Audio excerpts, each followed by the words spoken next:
Jesus before Pilate, a tale of innocence and power. The courtyard of the Roman governor's palace stirred with noise.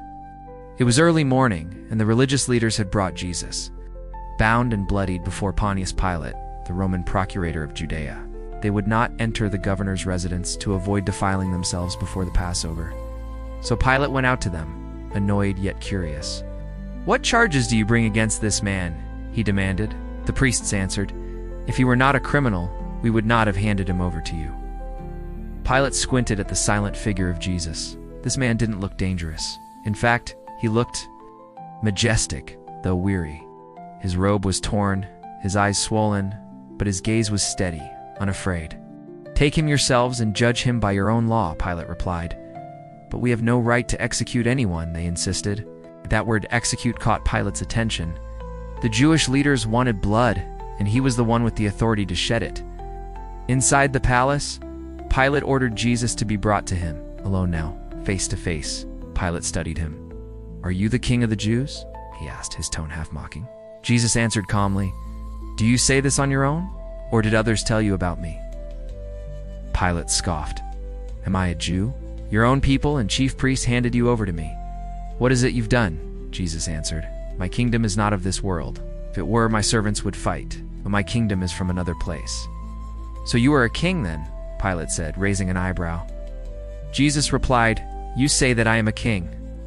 For this I was born, and for this I came into the world, to testify to the truth. Everyone who belongs to the truth listens to my voice." "What is truth?" Pilate muttered, turning away.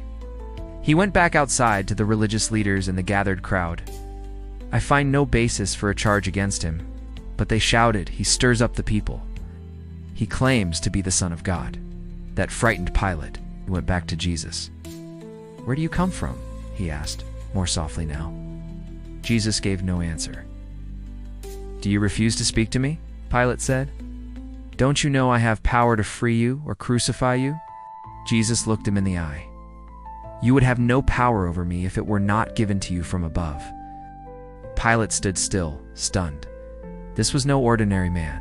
Desperate to release him, Pilate offered the crowd a choice. "It is your custom that I release one prisoner at Passover. Do you want me to release the king of the Jews?" But they shouted back, "No, not him. Give us Barabbas, violent rebel and thief." Then Pilate had Jesus flogged, hoping the blood would satisfy the crowd. The soldiers mocked him, twisting a crown of thorns and shoving it onto his head.